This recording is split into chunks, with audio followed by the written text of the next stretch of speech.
Assalamualaikum warahmatullahi wabarakatuh. Good evening, selamat malam semua, ladies and gentlemen. Kita ketemu lagi di session 12, see you on the session 12. This session is session 12. Topik kita adalah how to fill SIPDEC, melengkapi SIPDEC SIPO Declaration dan acceptance checklist untuk non-radioactive dangerous good. Ini akan lama. I speak in Indonesia in this moment ya. This session how to complete SIPO Declaration and checklist, but I speak in Indonesia. But if you don't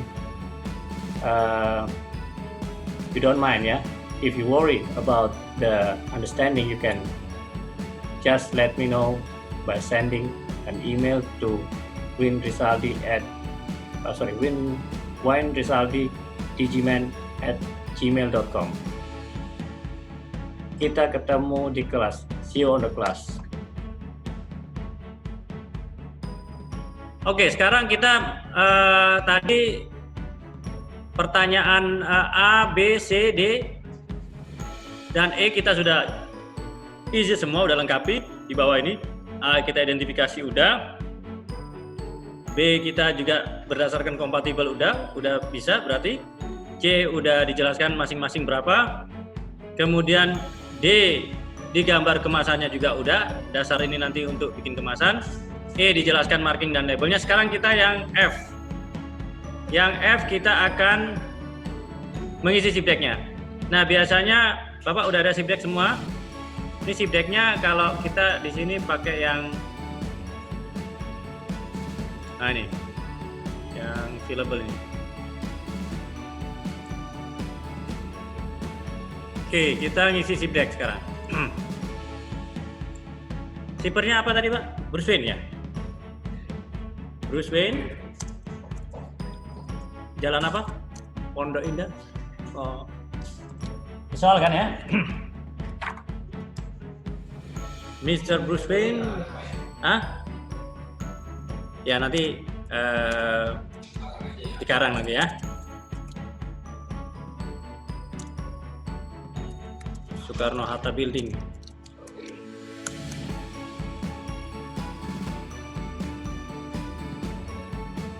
Soekarno-Hatta International Airport.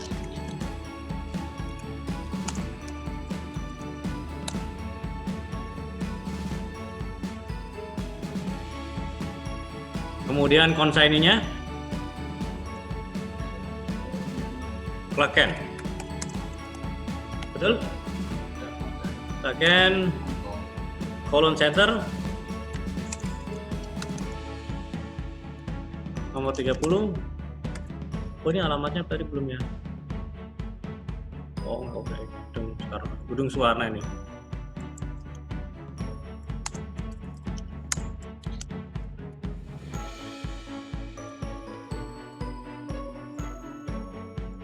Hong Kong.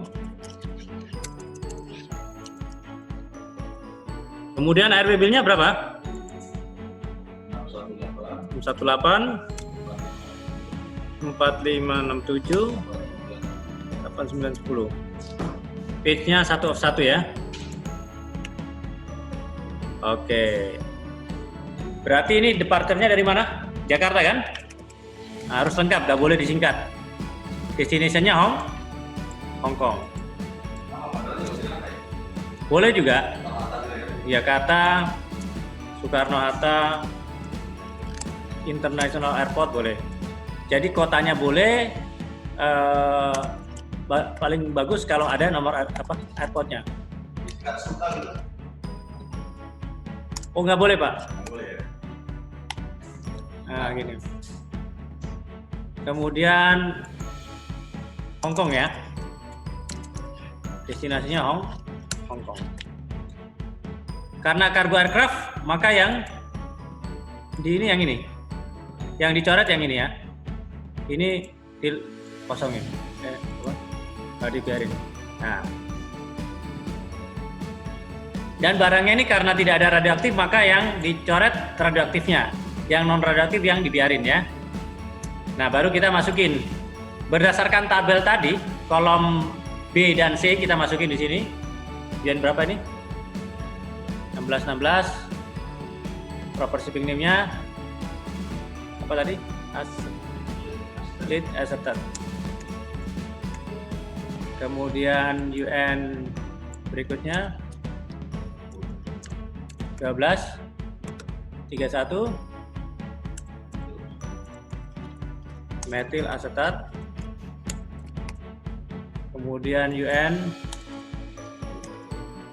ke305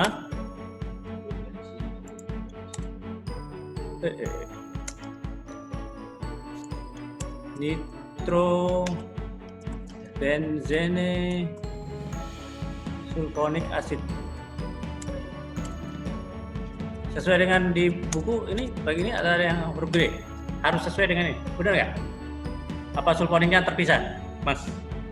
Nitrobenzen sulfonic acidnya kayak gini? Ya, ini bisa satu ya. Asidnya aja yang bisa ya. Nah, ini tadi kelas berapa nih? 8. Yang ini kelas? Oh, yang 61. 3 dan 8. Packing grupnya ini 3, 2, 2. Nah, kuantitinya, net kuantitinya berapa nih? 25 kilo. Terus 40 liter. Ingat ya, jangan kilogram. Ini bentar. K apa kilogram ya? Kita lihat harga ya. Jangan sampai K. Kalau K doang Kelvin ya. Nah, ini ada tulisannya ya. All packed in one fiber box. Key value-nya sama dengan 0,9 ya. Ini yang hasil pembulatan, jangan yang 2 desimal, 1 desimal. Packing instruction-nya 77 terus 3 64 ini 855. Selesai. Kemudian karena naik Singapore Airlines di sini harus ada 24 hour emergency telepon number. Nomor telepon saya tulis 81298. Nah, gini.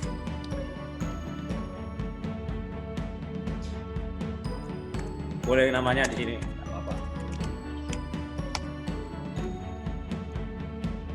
Kemudian yang bertanda tangan. Jadi katakanlah shippernya itu Bruce Wayne ya. Dia sebagai apa? DG supervisor. Date-nya hari ini tanggal 4 Juni. Kemudian tanda tangannya di sini.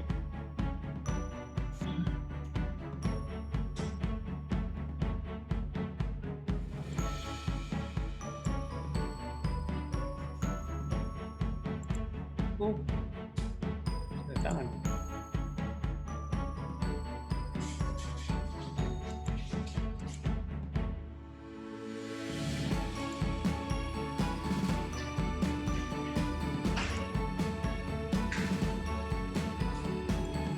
Mestinya ada tanda tangan di sini ya.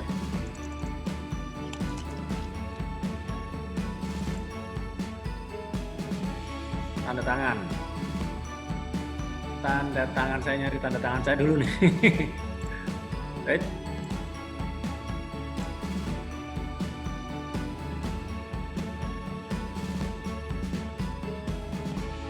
Tanda tangan.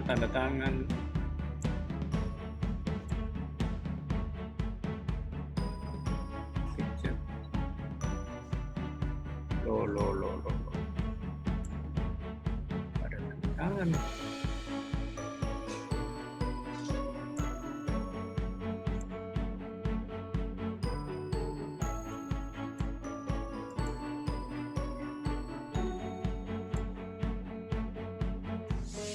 picture.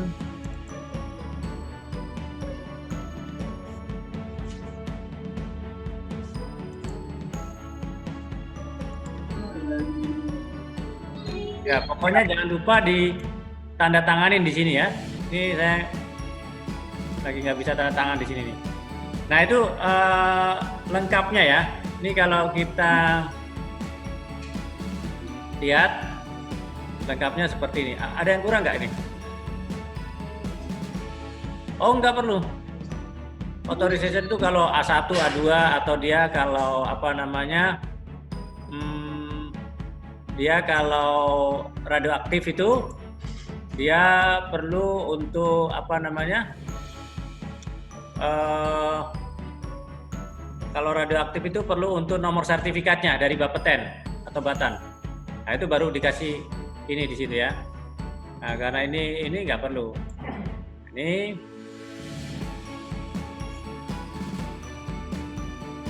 dan di sini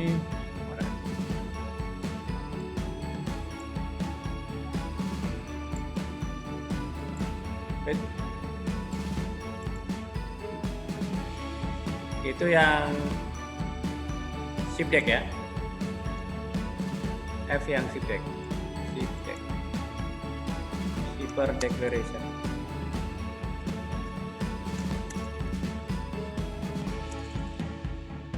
Nah, oke.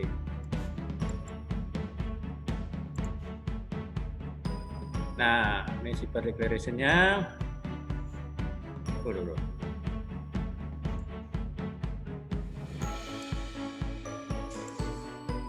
Nah ini Shipper Declaration-nya udah ada, udah jadi.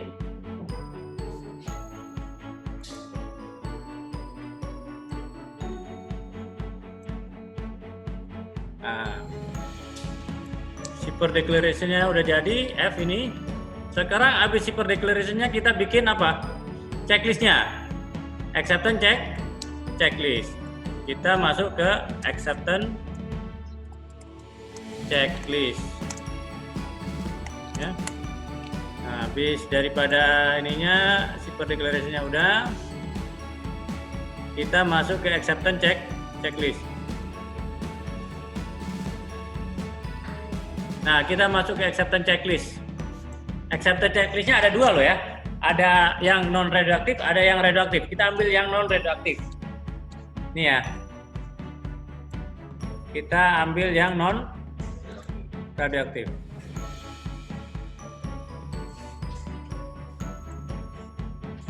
Oke, kita masuk ke checklist.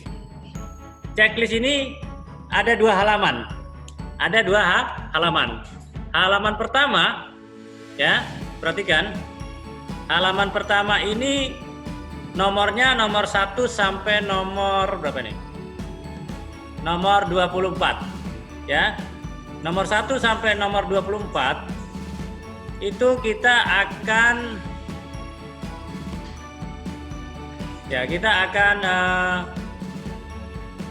memeriksa SIPDEC.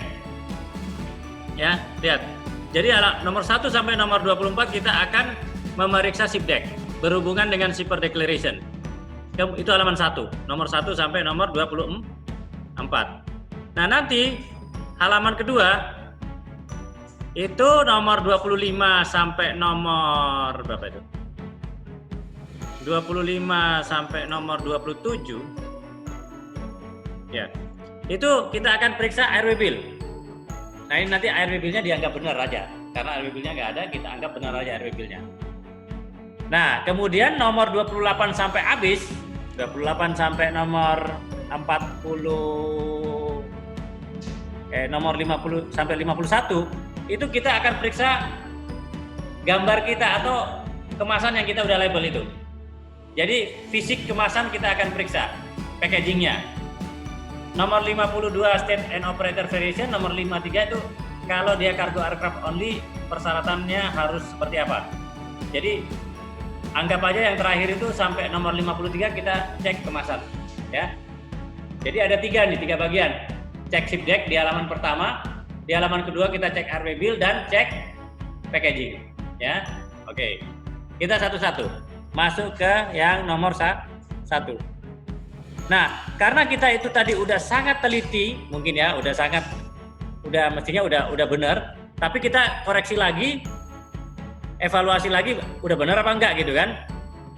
Takutnya ada yang lupa gitu ya. Nah, di sini kita lihat. Pertama, ship deck-nya itu harus dalam bahasa Inggris dan dalam bentuk ayata. Nah, udah pasti ya. Ship deck itu tadi kita isi dalam bahasa Inggris dan dalam format ayata, ada garis-garis merah di tepinya itu ya. Nah, ini jawabannya biasanya yes, ini pasti yes ini. Ya. Kemudian nama address shipper consignee tadi kita udah tulis kan? Ada Batman, Bruce Wayne, ada Clark Kent. RW Bill tadi kita udah tulis kan?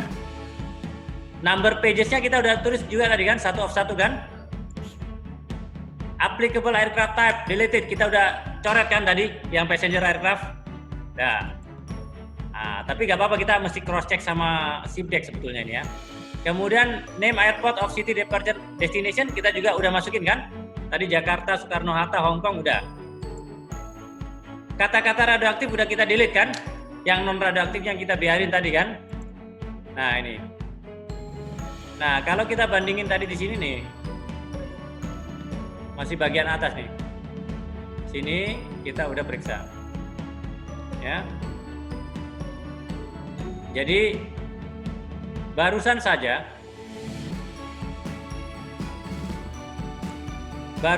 kita periksa yang bagian ini. Bagian ini ya kita periksa. Nah ini. Sekarang kita akan periksa bagian berikutnya. Kita masuk bagian berikutnya yang identification. Masuk ke bagian identification. UN or ID number tadi udah ya, ada 3 ya. Proper shipping name kita udah tulis semua. Kelas divisi tadi udah. Subsidiary hazard ada nggak? Nah, karena nggak ada, ya nggak ada kaitan dengan subsidiary hazard, maka ini not applicable. Ingat, bukan nggak ada no ya. Kalau no salah. Memang nggak ada. Jadi kalau memang nggak ada itu tidak ada kaitan. Tapi kalau harusnya ada tapi kita lupa, itu jadi no. Kita ada yang lupa berarti salah kita. Nah, kita harus ada-adakan ya. Nah, packing group udah semua kan?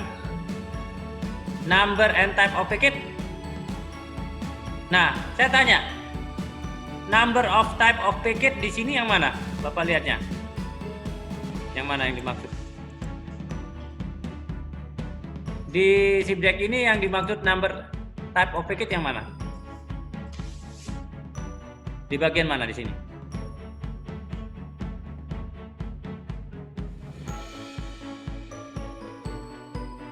Ini apa ya? Nih. Number kan? Dia bilang number berarti ini. 1 kan? 1 kan? Package-nya fiber box. Ya. Nah, ini. Ini doang nih, ya. Nah, ini. Ini ya. Jadi yang dimaksud number and type of packet itu ya itu ya.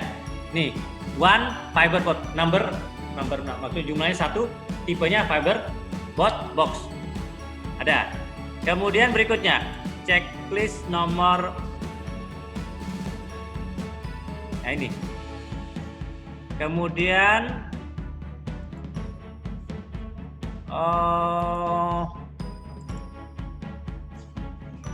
quantity and unit of measure. Ada kan? Yang mana ini? Yang mana ini? Nih ya.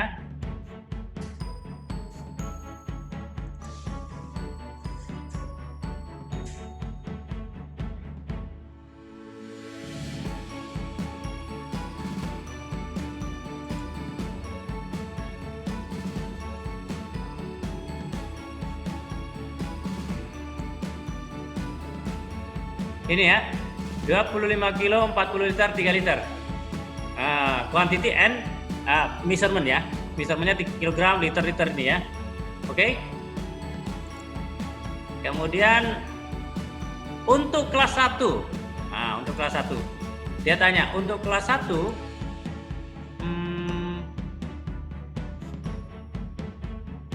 untuk kelas 1 net quantity-nya harus ditambahkan. Ditambahkan di mana? Di sampingnya itu, di informasi kuantitinya, net quantity harus ditulis. Nah, karena kita tidak mengangkut eksplosif, jadi net quantity-nya tidak wajib kan kita tulis ya. Nah, jadi apa jawabannya nih? Tidak ada kaitannya dengan eksplosif, jadi tidak perlu ditulis net quantity-nya di ship deck. Nomor 16. When different dangerous goods are packed in one outer packaging, following rules are complied with. Nah, saya tanya sebelum saya lanjutkan. 16 ini kita akan cek apa enggak? Hah? Lah, harus kita cek karena kita ini all pack in one. Iya kan? Yang kita nanti tidak akan cek yang 17. Overpack yang kita tidak cek, yang 16 malah kita harus cek. Nah, satu-satu nih kita jawab. 16.1 compatible according to tabel 93A. Sebetulnya kita waktu bikin identifikasi tadi, waktu jawab yang poin A tadi, itu udah kita jawab kan, kompatibel kan? Nah, berarti udah oke. Nah, udah oke, kompatibel oke. Buktinya apa? Key value-nya tidak lebih dari antar kelas itu tidak ada masalah diletakkan satu sama lain ya. Nah, kemudian condition met for UN package containing division 6.2. Kondisinya udah sesuai dengan UN packaging yang berisikan 6.2. Emang kita ngangkut 6.2? Kita ngangkutnya 6.1 kan? Nggak ngangkut 6.2. Jadi apa nih jawabannya? Tidak ada kaitannya dengan 6.2, berarti NA. Kemudian kata-kata all pack in one dalam kurung type of packaging ada di ship deck. Ada kan? Ada. Mana ini? Nah, ini dia. Ada ya? Ada yang mana? Ini loh, ada tadi all pack in one. Nah, kalau kita sampai lupa tulis ini, ya salah. Kita kan lagi masalahnya lagi ini all pack in one ini. Nah, ini dia. All pack in one. Type-nya fiber box atau semuanya ini. Nah, kita udah tulis. Berarti jawabannya di sini yes ya. Berarti jawabannya di checklist itu yes ya. Nah, ini calculation key value tidak lebih dari 1, betul. Kita udah tulis key value-nya di situ. I sama dengan 0,9 kan? Ada di situ kan? Jadi di checklist yes. Nah, 17. Karena kita tidak mengangkut barang dangerous good yang di overpack. Apa itu overpack? Dilapisin lagi dengan kemasan supaya dia lebih kuat, supaya lebih mudah ditanganin itu. Maka overpack ini tidak ada kaitannya dengan soal kita ini. Maka di sini jawabannya semua 17.1 NA, 17.2 NA, nomor 17.3 juga NA. Nah, nanti kalau ada pertanyaan overpack itu apa, nanti saya jelaskan di sesi berikutnya ya. Kita selesaikan dulu ini. Kemudian packing instruction number ada tadi kan? Udah. Nah, 8.19 untuk baterai lithium baterai compliant dengan section 1B. Packing instruction-nya diikuti dengan packing instruction. Ya, jadi kalau kita ngangkut baterai lithium, kita akan menulis apa section 1B di mana itunya ada IB-nya gitu. Kemudian ada tulisan IB mungkin di situ. Di kolom packing instruction. Kemudian diikuti dengan packing instruction-nya. Nah, ini kita enggak ngangkut baterai lithium. Jadi ini 19 jawabannya NA, tidak ada kaitan. Nomor 20. Cek apakah semua verifiable yang dapat special provision yang dapat diverifikasi. Apakah ada special provision A1, A2, A4, 5, 1, 81, 88? Ada nggak tadi? Nggak ada kan? Kita waktu ngisi kolom itu special provision kosong. Jadi ini NA, tidak ada kaitan dengan special provision yang ada di sini. Kemudian indikasi adanya otorisasi dari pemerintah dilampirkan.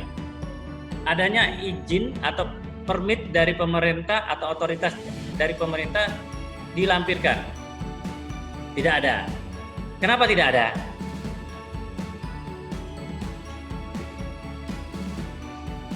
Perhatikan, yang memerlukan izin pemerintah itu nanti kalau dia special professionnya A1 atau A2. Kedua, kalau kita ngangkut amunisi yang kelas berat, izin dari kepolisian. Itu juga otoritas. Itu ada mungkin lampiran daripada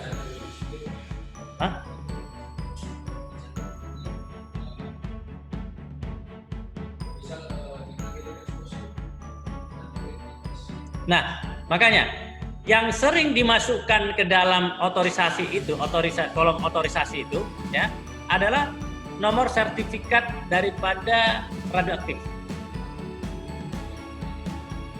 Bisa jadi ya, biasanya ditulis A1 atau A2 doang. Maksudnya A1 sama A2-nya comply, udah minta izin. Nah, dia kasih tulis A1 doang, A1. Nah, nanti dia, kamu udah izin ya ini A1 ya? Mana suratnya? Lampirannya mana? Tapi nomor suratnya nggak usah dimasukin. Tapi kalau kita ngangkut radioaktif, nomor sertifikatnya ditulis di otorisasi. A1 aja atau A2 gitu. Ya. Nanti kalau itu A1, mana lampirannya? Nah, dia tanya gitu kan. Nah, karena tidak ada indikasi ada izin pemerintah segala macam, ini kargo biasa, ini NA.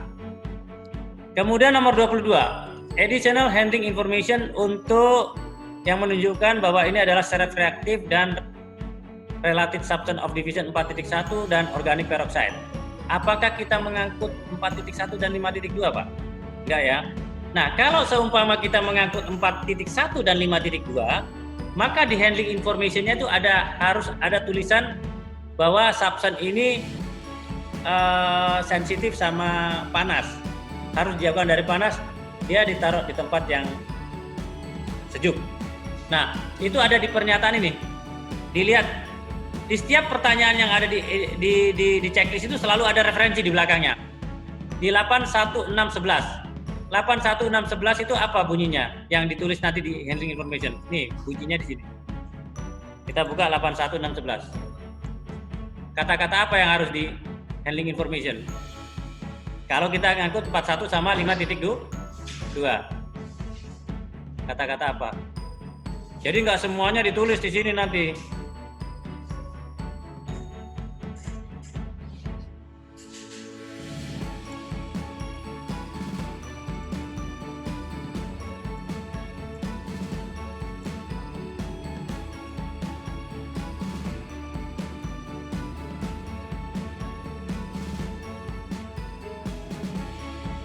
Nah, ini dia.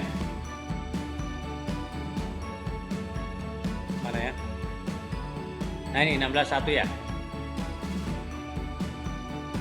Nah, ini dia. Kata-kata ini yang harus ditulis di dalam ini, mulai dari sini. Such substance, nih ya, dari kata such.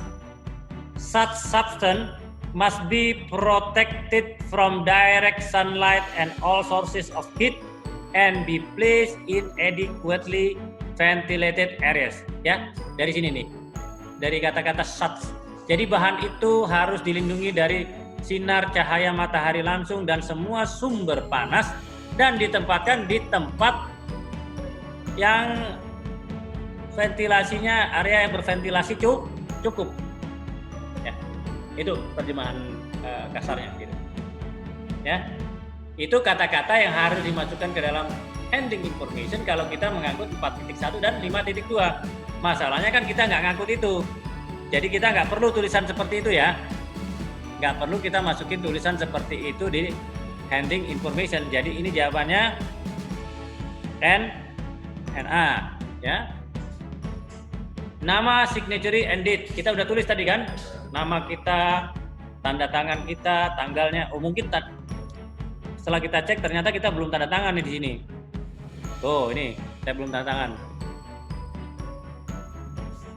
Jadi jangan lupa ya, kalau kita udah bikin ini di tanda tangan, ini saya ternyata belum tanda tangan, lupa. Nah ini harus ditanda tangani dulu. Ya, tanda tangan dulu deh kalau gitu.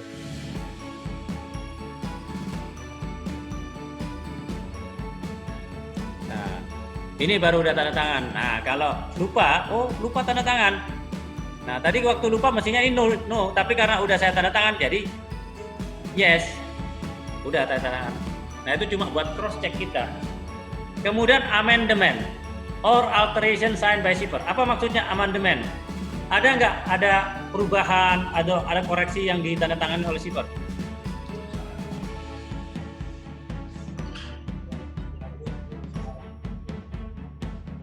Misal ya, misalnya ada salah di RW bill. Misalnya di sini tadi apa namanya?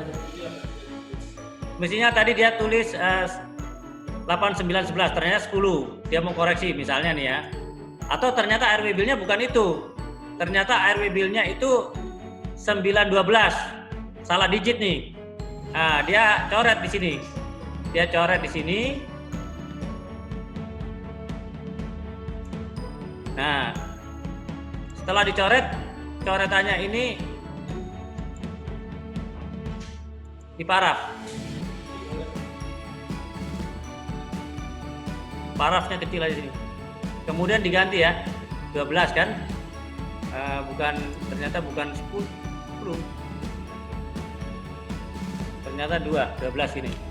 Angka di belakangnya 12. Boleh.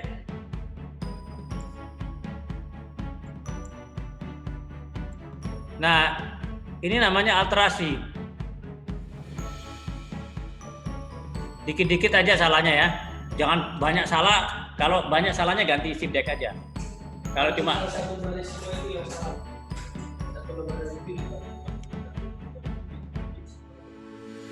semua salah, ya nggak apa-apa. Misalnya sama-sama SQ ya, tapi ini ternyata digitnya yang 8 digit salah. Boleh diganti.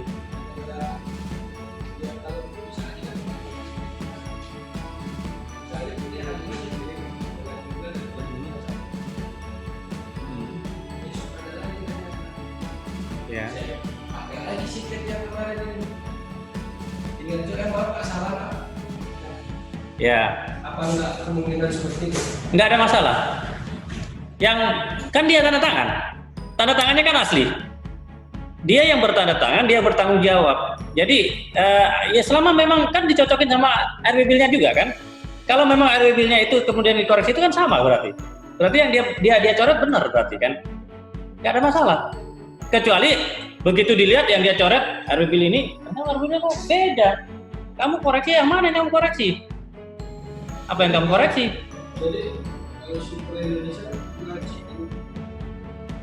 Nah, Simek pernah dipakai nih hari ini saya pakai ini. ya. Ada kiriman dengan yang sama. Tujuan yang sama. Dia cuma ganti RW bill-nya aja. Enggak, tempatnya kan kemarin saya hari ini pakai ini nih. Dapat lagi mungkin masih beda dong kalau ini. Jadi ini hari kedua nih. Ini saya nomornya salah ya Pak. Saya nomor yang dulu saya deh.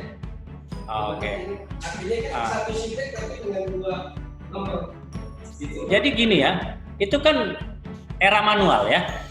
Era manual dia males ngetik. Sekarang kan era digital, dia tinggal ganti aja sebetulnya di komputernya, terus dia print lagi. Hah? Ketika barang itu sampai di satu dari situ. Pak ini nggak bisa begitu. Pak saya udah di sini Pak kantor saya di Halim Pak. Karena di Jakarta. Ya. Kan bisa Pak. Jadi saya sendiri. Nggak apa-apa. Kalau saya bilang nggak apa-apa. Selama, nah itu tanggung jawabnya kita yang periksa. Kita rajin nggak periksa, sesuai nggak dengan yang dia nyatakan. Kadang-kadang kitanya juga malas periksa karena kita ngomong, kamu malas. Nanti dibalikin, Bapak juga malas. Kenapa Bapak nggak periksa sesuai nggak dengan pernyataan saya? Orang saya boleh kok, alterasi boleh kok. Dia punya aturan hukum, saya boleh alterasi. Nah kalau nggak apa-apa. Asal gini, Mas. Asal barangnya sama. Iya, barangnya Dia cuma malas ketik aja kan. Dia malas berubah ketik di RW-nya aja. Kalau dia manual kan, Pak. dia harus ubah semua, ketik lagi ulang dari awal gitu kan. Padahal sama, dia mau simple, akal-akalan dia. Akal-akalnya dia cuma ubah ininya, alterasi. Tidak apa-apa, selama isinya sama. Sama isinya sama, nggak ada masalah. Nggak ada masalah. Selama isinya sama, selama dia yang tanda tangan juga di situ sama, tidak apa-apa. Tidak apa-apa. Kalau sekarang zamannya digital, sebetulnya dia cuma rubah di komputer aja nomor RWB-nya, cet, isinya sama, dia nggak rubah, dia print. Nah, karena itu istilahnya zaman manual, mungkin dia nggak punya yang digital itu, dia rubahlah di manual itu, dia coret, ganti nomor RWB-nya sekian, dia tanda tangan, nggak apa-apa. Tapi sebetulnya itu berlakunya biasanya buat yang di bawah aja ya. Boleh, semuanya boleh. Cuma ya, ini kan nggak lazim. Itu ketentuannya begini. Sebetulnya jangan terlalu banyak salah. Kalau perlu alterasi itu tiga ini aja. Kalau lebih dari 3 ganti RWB, ganti SIPDEC. Ya, jangan banyak coretan di SIPDEC. Nggak enak juga ngelihatnya. Kalau minor aja.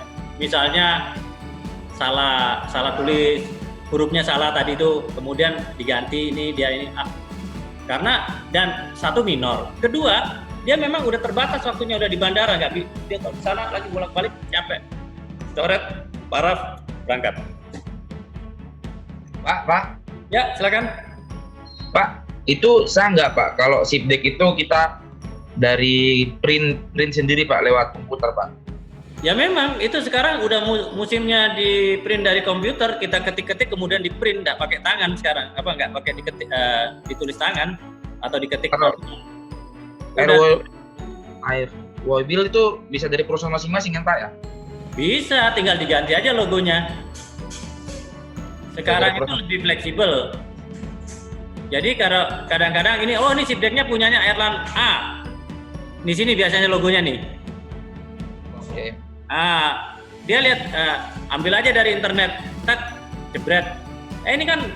Ini SIPDEC ini punyanya Ayata, bukan punyanya Airline. Dan Airline sekarang ini juga lebih mempermudah daripada si shipper segala macam, as long as pernyataan di dalamnya benar. Dan logonya memang mewakili Airline itu nggak apa-apa. Kalau dia minta, tolong logo saya dimasukin, iya nggak apa-apa. Tinggal cari di internet, copas di situ, masukin ke sini. Udah. Pak, jadi itu saya Pak ya kalau kita cuma print begitu nanti kita ubah aerobil sesuai kebutuhan masing-masing di perusahaan. Nah, tapi konfirmasi dulu sama penerbangannya ya, jangan main nyelonong. Jadi, Pak, saya pakai aerobil saya, SIPDEC saya ya, saya pakai ini gini-gini ya. Kadang-kadang juga itu ada masalah di sini. Misalnya dia pakai SIPDEC-nya, katakanlah SIPDEC-nya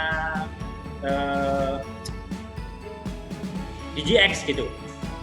SIPDEC itu ada lambangnya Packers-nya gitu. Tapi si Airline nggak berkenan. Aku maunya yang netral, nggak ada lambang DGX-nya. Ya kita cari yang netral, yang kosong, nggak ada logo company-nya. Kita cari yang kosongan gitu. Nah, bisa itu, nggak ada masalah itu. Kalau dari airline-nya sendiri gimana Pak? Ya lebih bagus lagi kalau dari airline-nya sendiri, misalnya naik Lion Air, di sini logonya Lion Air, lebih bagus, dia lebih senang. Ya tapi itu tadi komunikasi, kata kuncinya komunikasi sama penerbangan. Pak, aku pakai iniku sendiri ya, gini. Nah dia juga kan pasti senang. Oh iya, daripada saya yang supply ke sana kan capek kan. Oh, udah disupport dengan dikirim barang aja udah senang dia kan, gitu. Ya, nih pengetahuan saya seperti itu ya, gitu. Oke, Mas. Halo. Siap Pak, ngerti Pak. Siap. Sebentar, ini ada pertanyaan 8 berapa, Mas? 8.1 poin 6. 8.1 poin 2 poin 6.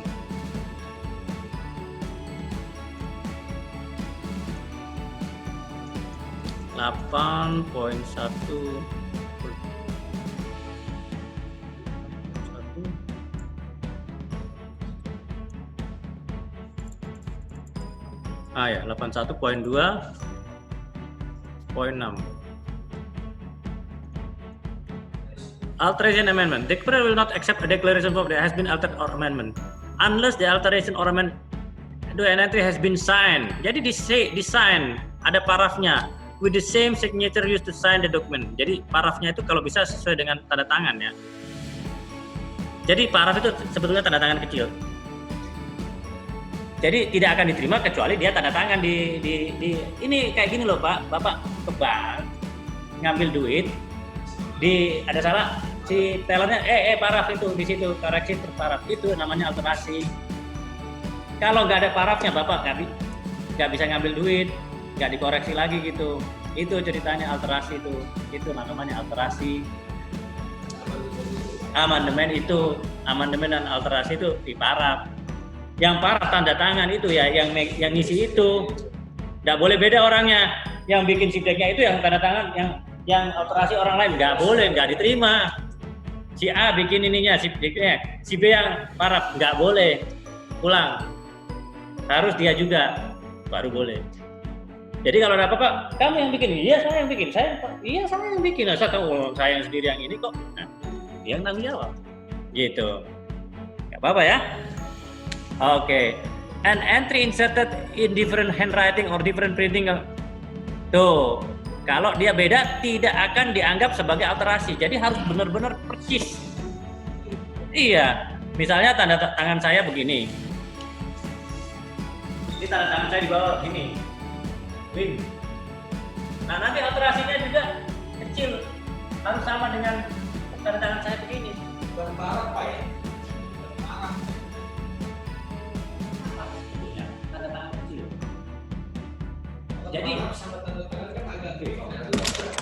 Jadi gini sebetulnya menurut saya ini yang dimaksud signature di sini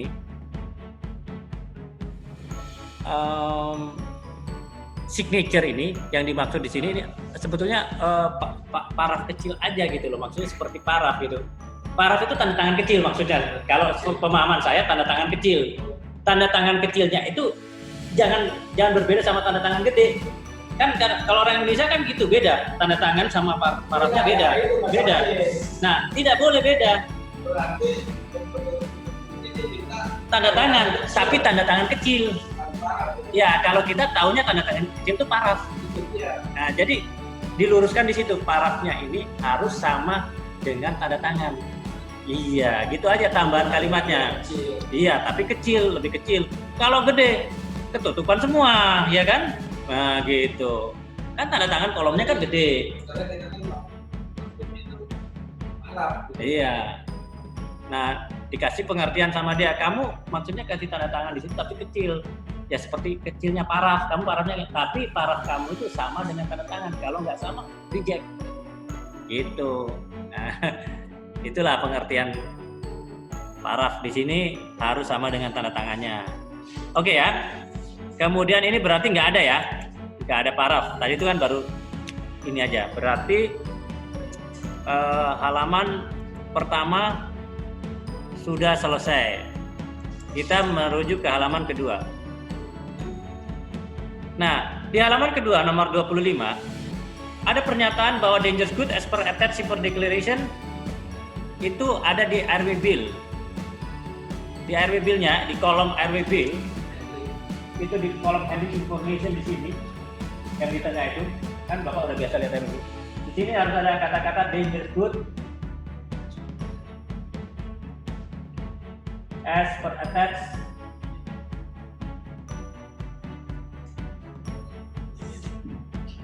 shipper declaration atau DJD. Boleh disingkat. Mau pilih yang bentuk panjang apa pendek, gitu kan?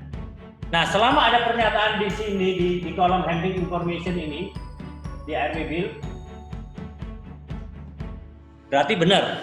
Nah, ini kita anggap dia udah tulis di RW bill-nya seperti itu. Ini anggap kita betul. Kemudian ada juga kalau dia, nah ini pesawat kargo aircraft ya, maka nanti harus ada di sininya ditulis CAO atau cargo aircraft only. Mau bentuk panjang boleh, bentuk pendek boleh. Anggap dia udah tulis. Ini juga dianggap betul, yes. Ya. Nah, nomor 27. Bila mana non-dangerous good are included, the number of piece of dangerous good ditunjukkan. Nah, ini kejadiannya kalau nomor 27, bila kita mengirim barang berbahaya ini bersama-sama ada juga barang tidak berbahaya. Misalnya saya kirim juga barang rumah tangga. Ya. Misalnya di sini di nature-nya ini kita kirim household good, barang rumah tangga. Nah, household good ini kita kirim misalnya ada 12 pieces. Nah, di 12 pieces itu ada 2 yang dangerous good. Berarti yang 10 pieces yang nggak biji ya. Yang 2 pieces biji. Nah, 2 piecesnya ditulis sini. Bisa ditulis sini, 2 pieces. Bisa di belakang, bisa di depan. Ya. 2 piecesnya itu ditulis di kolom itu juga. 2 pieces bisa di depan, bisa di belakang. Cara penulisannya itu nanti Bapak lihat ada di cara menulis RW Bill itu ya. Ini nggak ada di sini.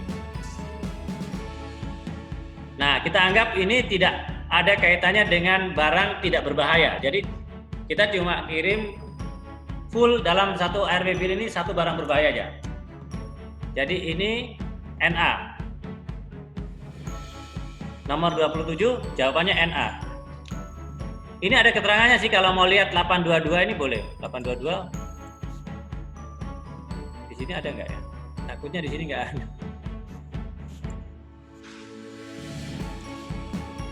Oh, ada nih.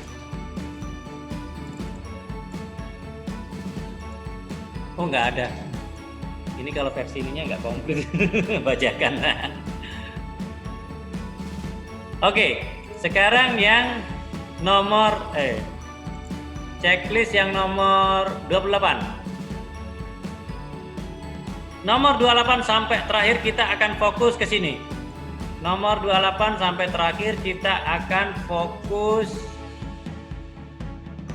ke kemasan. Ya. Jadi kita akan fokus ke kemasan. Jadi kita akan melihat kemasan ini. Nah, ini. Kita akan cek kemasan ini. Nomor berikutnya sampai terakhir kita akan cek kemasan ini. Betul nggak? Markingnya ini, labelnya ini, ya kita satu-satu cek.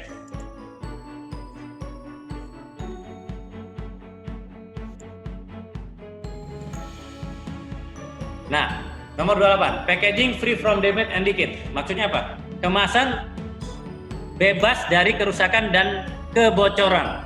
Maksudnya dalam kondisi yang baik. Kemasannya itu baik. Bagaimana caranya? Bapak harus periksa kemasannya atas, bawah, depan, belakang, kiri, kanan. Ada nggak sisa-sisa bekas kebocoran kah, kerusakan penyok segala macam? Kalau nggak ada, aman? Oke. Yes. Nah, karena gambarnya ini baik-baik aja kita tulis yes. Nomor 29, packaging conform with packing instructions. Ini umum ya. Kita anggap, nah packing instructionnya sekian. Udah sesuai lah dengan shipback-nya. Ya, nah, ini biasanya juga yes.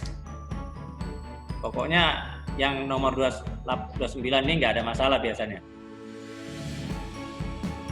Nomor 30, same number and type of packaging and overpack.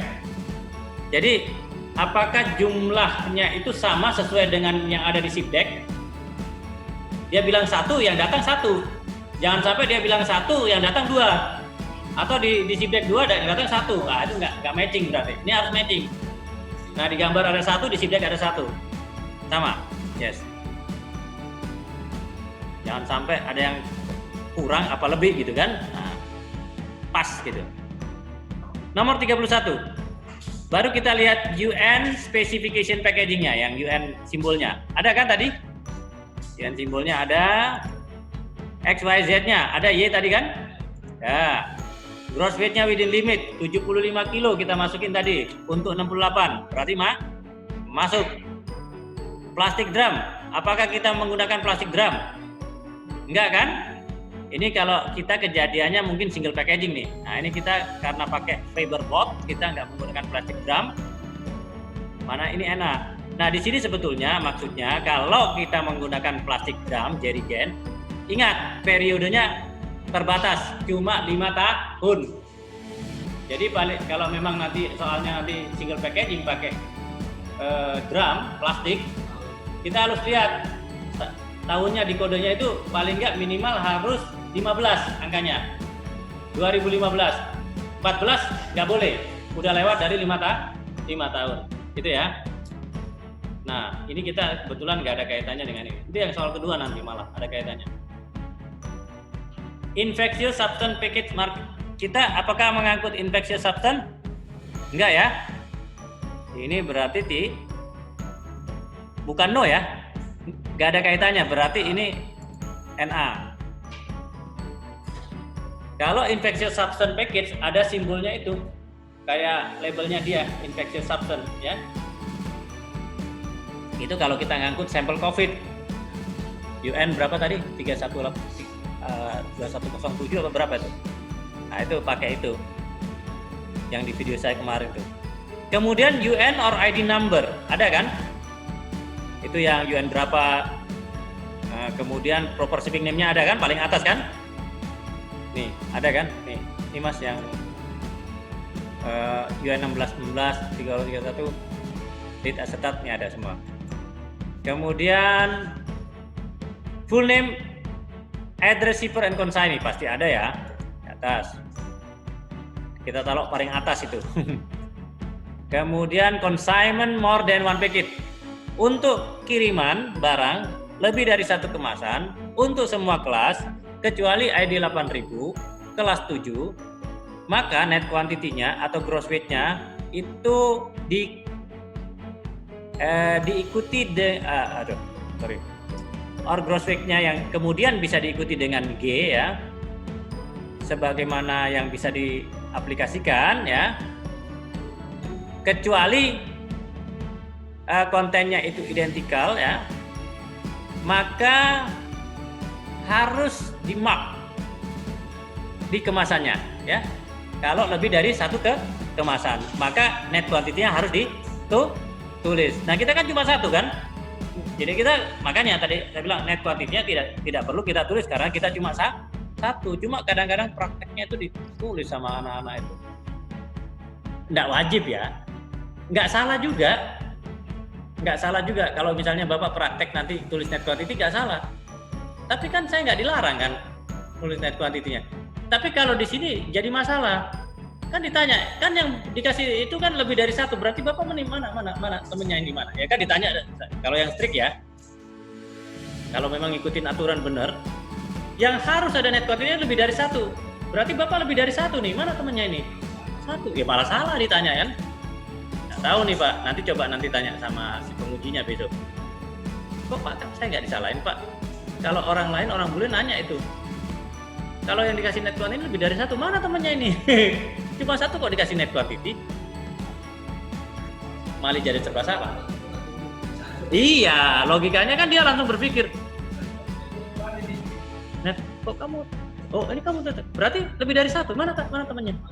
Oh iya, mana lagi? Jadi pertanyaan dia. Cuma saya nggak tahu ya. Coba nanti ujian Bapak nggak kasih net quantity ya. Ditanya nggak sama pengujinya. Nanti dia salahin. Pak, kenapa nggak dikasih net quantity? Bilang aja, kalau saya kasih net quantity, saya ditanya sama orang itu, mana temennya yang biasa dikasih net quantity yang lebih dari satu. Ya kan? Nanti berdebatnya di sini Pak, di angka 35 ini, checklist nomor 35 ya. Nah ini NA ini. Saya lihat kadang-kadang saya pikir, ya anak kok jadi sering tulis net quantity, saya bilang nggak wajib ya. Cuma ya jadi kayak latah gitu. 36, karbon dioksida solid. Kalau kita mengangkut dry ice, net weight-nya harus ditulis di kemasannya. Kita kan nggak ada dry ice kan? Nah, berarti NA, nggak ada kaitan dengan dry ice. Nama dan nomor telepon untuk orang yang bertanggung jawab untuk divisi 6.2, infectious substance. Ini kita juga nggak perlu tulis, karena kita tidak mengangkut 6.2, NA. Kemudian special marking requirement untuk packing instruction 202.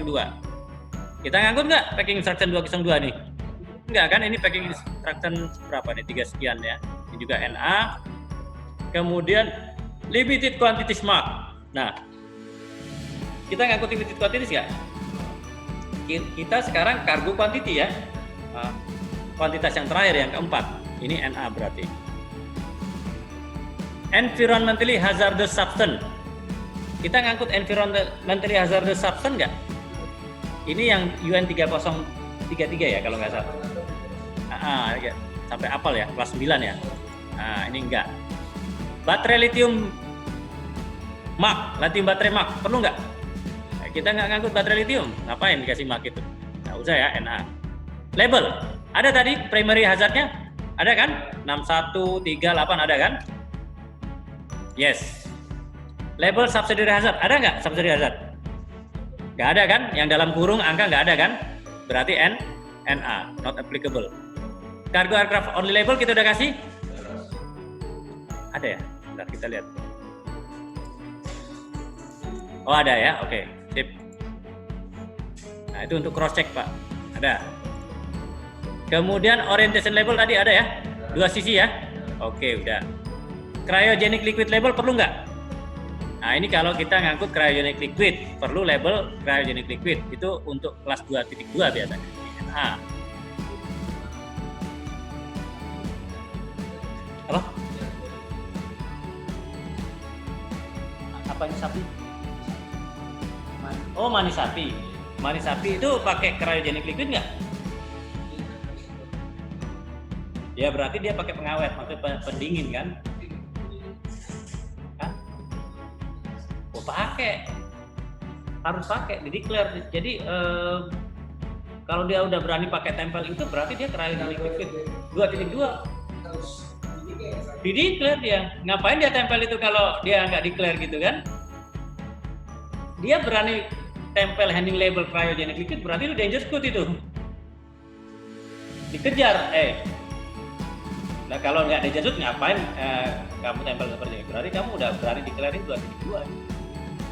Iya kan? Sekecil apapun itu, kan itu berbahaya. Kalau dia udah tempel label itu. Kecuali dia nggak tempel itu kita nggak tahu itu ada cryogenic liquidnya. Keep away from heat. Ini untuk divisi 4.1 5.2. Kita nggak ngangkut kan? NA. Nah ini any irrelevant marks and label removed or obliterated. Maksudnya semua marking dan label yang tidak ada kaitannya dengan barang kiriman ini dicabut atau dicoret. Obliterated itu kalau nggak salah dicoret. Kalau kita saya nggak tahu, kita lihat bahasa Inggrisnya, bahasa Indonesianya obliterated ya. Saya istilah ini apa namanya obliterated. Saya ingin tahu juga nih. Saya sekian tahun ngajar, saya belum nggak pernah lihat di Google Translate ini obliterated benar nggak? Coba Google Translate. Sekarang kalau Bapak mau terjemahkan apa-apa, nggak lama Pak, nggak usah buka kamus, tinggal di Chrome tulis Google Translate, ketik itunya, ketemu udah. Ntar saya ini mau highlight di sini. Nah ini Google Translate.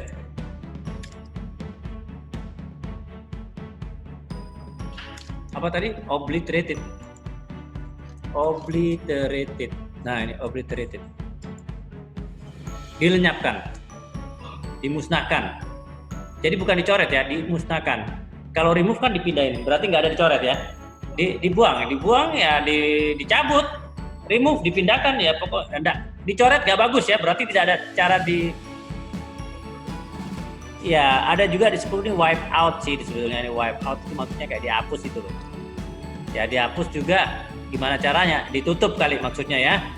Pokoknya disirnakan lah, tidak tampak itu yang sisa-sisa yang lama gitu ya. Ya dihilangkan lah. Berarti ini jawabannya apa Pak? Yes ya. Kalau no berarti masih ada dong ya. Harus yes ini. Kalau no berarti masih ada tuh sisa-sisanya. Nomor berikutnya 49551 karena ini bukan overpack maka 49 NA 50 NA 51 NA. Nah, mumpung kita bicara tentang overpack itu apa sih Pak? Bapak yang tahunya overpack itu apa? Overpack itu kalau saya artikan dalam bahasa Indonesia adalah kemasan pelapis. Kemasan pelapis. Jadi begini misalnya nih, saya punya kemasan ini. Saya anggap kemasan ini nggak aman. Saya mesti lapisin dia pakai plastik supaya kuat. Plastiknya itu namanya overpack. Bisa aja karena saya plastikin tebel, nggak kelihatan saya punya label di sini, ketutupan. Apalagi kalau plastiknya hitam. Berarti saya harus reproduce lagi labelnya di luar. Itu namanya close overpack. Overpacknya tertutup. Overpacknya menutupin data-data yang di sini. Kalau transparan, satu kali lapis saja masih kelihatan, nggak perlu. Itu masih open. Ada lagi yang istilahnya saya pakai skid. Saya takut ini nanti kena forklift. Skidnya ini namanya overpack, Pak. Ini melapisi bawah maksudnya. Itu namanya overpack, Pak. Itu juga namanya overpack. Namanya open overpack karena masih kelihatan data-datanya. Skid tidak mempengaruhi informasi ini. Nggak perlu direproduce. Tapi kalau, saya mau kasih peti yang biasa saya bikin, pakai kayu bekas, masukin di peti, overpack, close overpack tidak kelihatan. Di petinya nanti dikasih labelnya yang ini lagi, direproduce lagi label. Itu close overpack. Saya mau gabung sama yang lain ini. Kebetulan saya kirim banyak nih. Diikat aja jadi satu, diikat pakai tali. 4 jadi satu. Talinya itu namanya overpack. Tali atau lakban itu namanya overpack. Padahal cuma fungsinya dia cuma tali aja mengikat. Itu juga namanya overpack. Jadi segala sesuatu yang sudah dimodifikasi supaya barang itu yang tadinya sebetulnya satu jadi banyak, satu digabungin menjadi berapa banyak gitu. Baik pakai palet, pakai tali, pakai lakban, pakai plastik. Alat-alat itu namanya overpack. Kemasan pelapis atau alat untuk melapis kemasan. Nah, itu namanya overpack.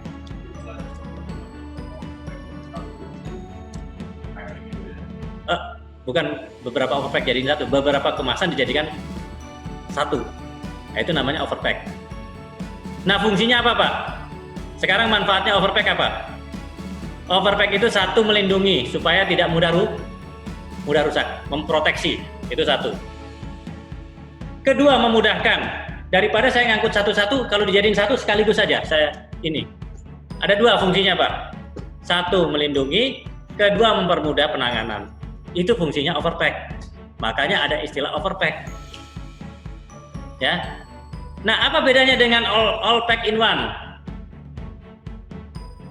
Nah, kalau overpack tadi, petinya bukan UN specification packaging, pakai peti biasa aja, murah. Tapi kalau all pack in one, itu biasanya yang digabungin jadi satu itu pakai UN packaging. Tetapi bagaimanapun juga, misalnya nih, tadi saya mestinya pakai 2 kemasan, tapi karena bisa digabungin jadi satu, cukup pakai 1 kemasan, lebih murah. Tadinya saya pakai misalnya 1 kemasan bayar $100, $200. Sekarang saya cuma bisa pakai satu, gabungin jadi satu, hemat. Tujuan daripada all pack in one itu untuk menghemat. Kalau bisa digabungin, kenapa kita pisahin? Dari fungsinya aja udah beda, dari caranya juga udah beda. Boleh nggak all pack in one di overpack? Boleh, double, nggak apa-apa. Jadi nanti di situ double, 16 ya, 17 ya, nggak ada masalah. Pak, ini saya udah all pack in one, saya mau overpackin, enggak apa-apa. Jadi 16 ya, 17 ya.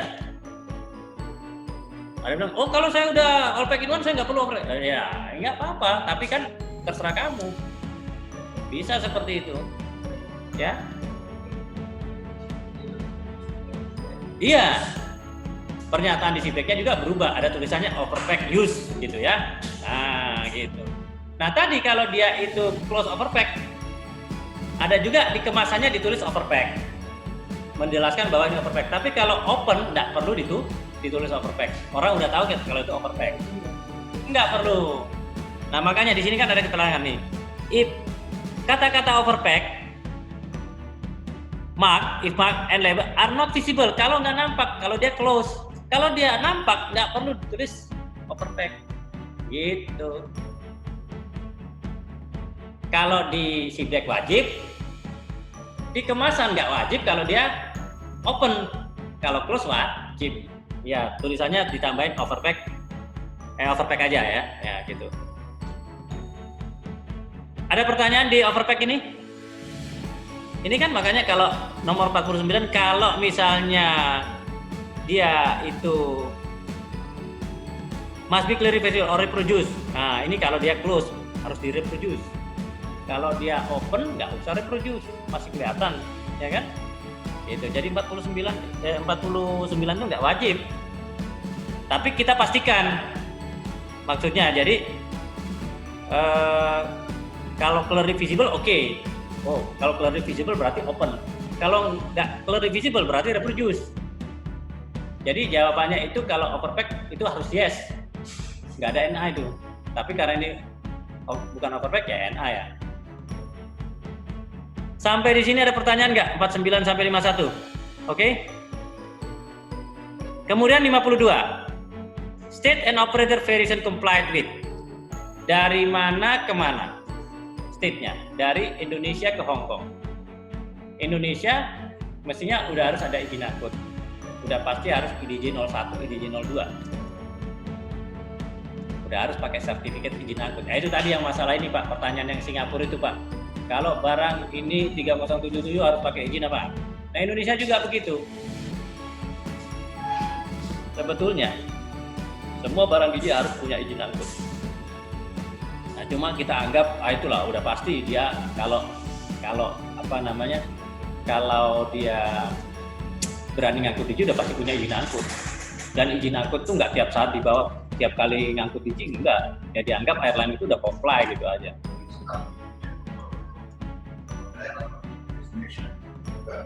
Nggak kayak kalau tahun sebelumnya kan keseluruhan Indonesia sudah dilakukan dan stay di situ, khusus Papua, Ambon gitu Pak. Iya.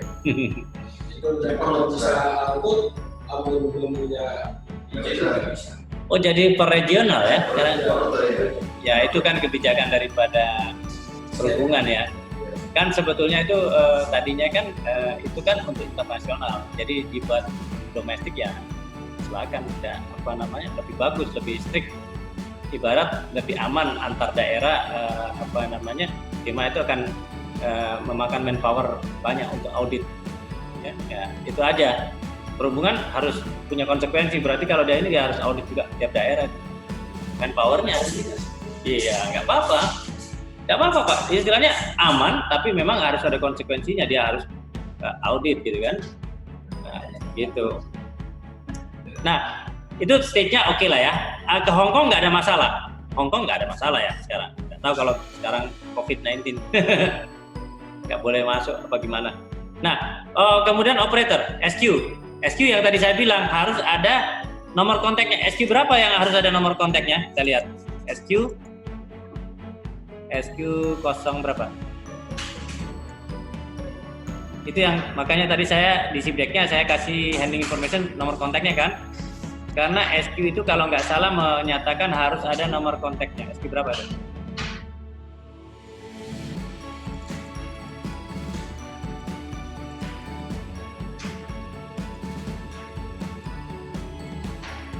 Nah ini dia SQ. SQ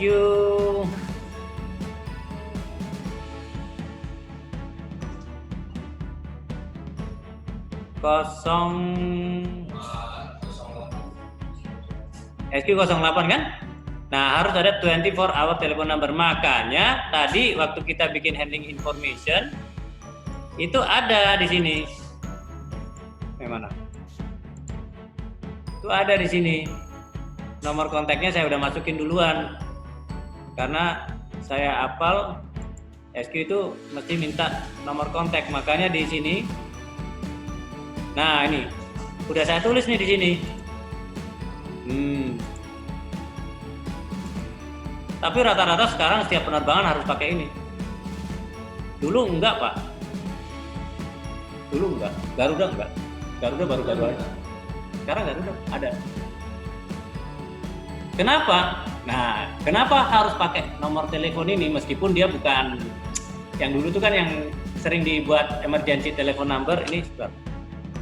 Dulu itu kan yang sering menggunakan 24 hour telepon number itu kan infectious substance ya, radioaktif kan, barang-barang yang kelas berat aja. Nah sekarang yang barang-barang biasa harus pakai nomor telepon number, kenapa? Ya pokoknya kita antisipasi aja. Apalagi yang namanya Saudi Arabia. Saudi Arabia itu Pak, kalau 7 hari itu barang tidak diambil, dikirim kembali ke negara yang berangkatin itu, atas biaya yang orang yang kirim itu. Dia tidak mau jadi tempat sampahnya barang berbahaya di tempatnya dia. Pokoknya ini nggak diurus 7 hari, kirim balik. Nggak mau tahu. Siapa yang bayar? Ya itu orang yang kirim. Nah itu yang bagus. Ya nggak mau jadi tempat penumpukan sampah barang berbahaya. Nggak kayak kita di sini. Wah barang berbahaya sampai berapa banyak jadi jas kemarin itu. Bah, sampai bertahun-tahun di situ. Nah,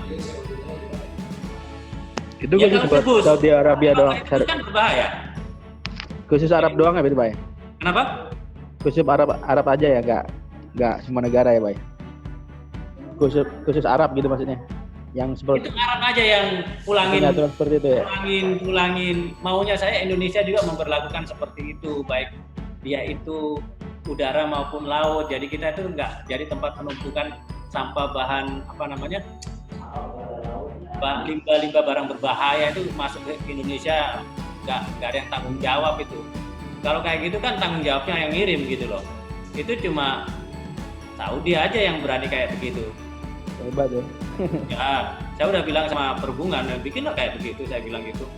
Biar kita itu di gudang bersih gitu, nggak ada menumpuk sampai bertahun-tahun itu barang berbahaya ngumpul di gudang internasional. Kalau saya maunya begitu. Benar. Ya kalau barangnya itu bisa dimakan sama ini, ya kita bisa bagi-bagi masih mending.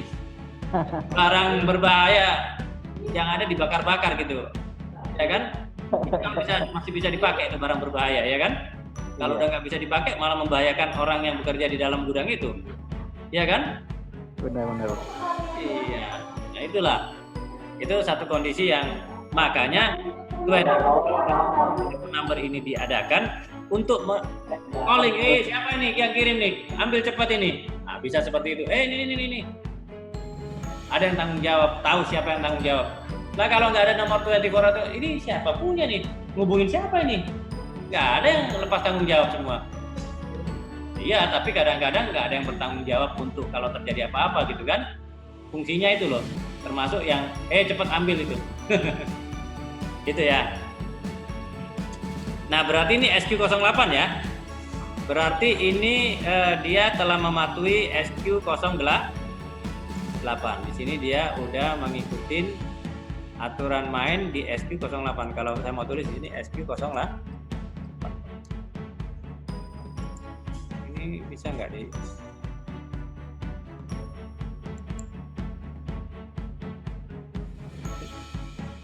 Bisa di komen nih. Oh ini udah.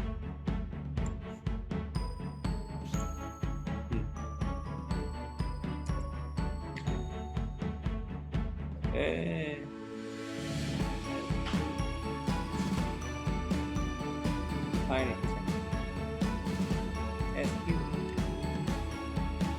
SQ08 ya kan? Nah berarti dia udah mematuhi ini.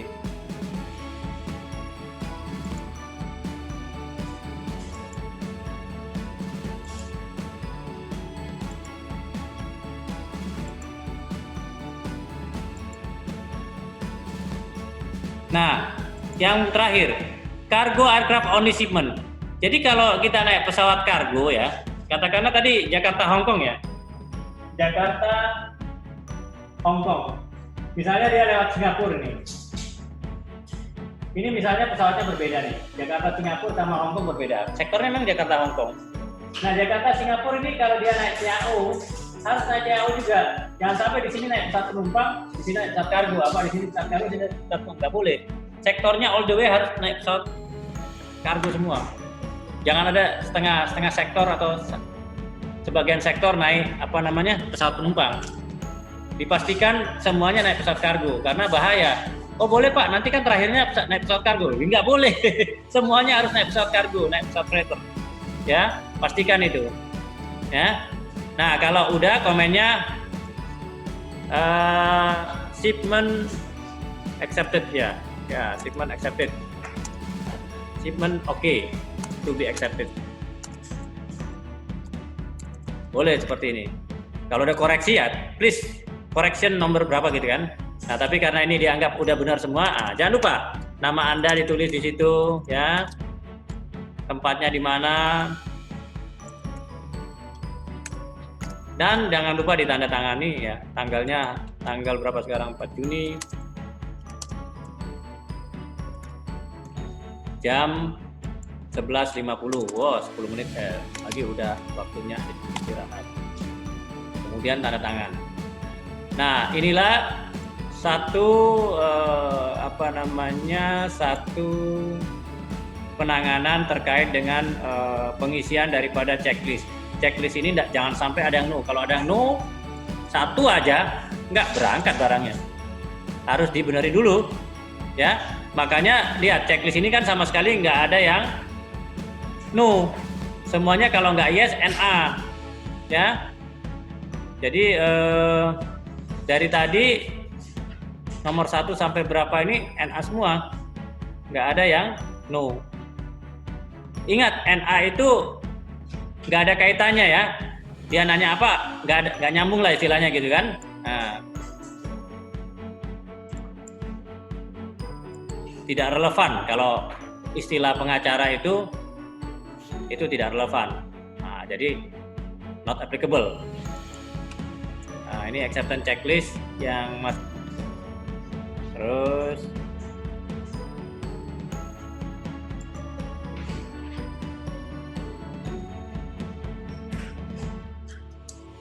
kok masih ini.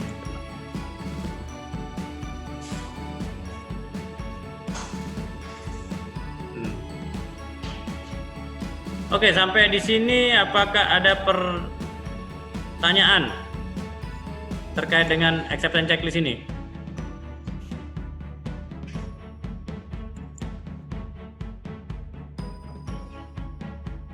Kita masih mesti ngerjain notok sama Digi Occurrence Report ya. Ada 2 form lagi yang belum kita kerjakan adalah notok sama Digi Occurrence Report. Nanti kita mungkin setelah istirahat baru kita akan kerjakan ini ya, karena nanti waktunya tinggal 10 menit ini ya, 7 menit ya.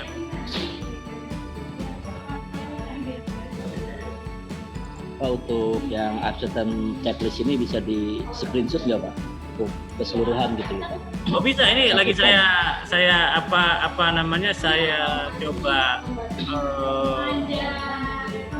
coba simpen di sini nanti untuk mungkin mau di share ke situ nanti. Ya. Alhamdulillah, terima kasih Pak. Nah, ini justru saya lagi siapkan buat untuk pesertanya ya. Saya lagi ngakalin gitu ya, supaya bisa dikirim sama soalnya tadi itu nanti dikirim ya. Oke. Jadi ini udah mau jam ya. Nanti sampai jam 1 ya kita masuk lagi untuk continue notok sama Digi Occurrence Report. Ya silakan kita istirahat dulu ya. Oke, nanti jam 1 kita sambung lagi. Oke Pak. Ya. Pak. Ya. Nanti bisa ini Pak, ada pembahasan radioaktif lagi Pak. Radioaktif. Oh, mau bicara radioaktif ya? Iya Pak. Nanti belakangan mungkin saya setelin video radioaktif ya. Ya? Oh iya Pak. Oke, nggak apa-apa. Kalau minta radioaktif nanti saya kasih radioaktif ya. Oke, ya. Ya, makasih Pak. Ya. Soalnya ada soal favorit itu Pak yang antisipasi lagi.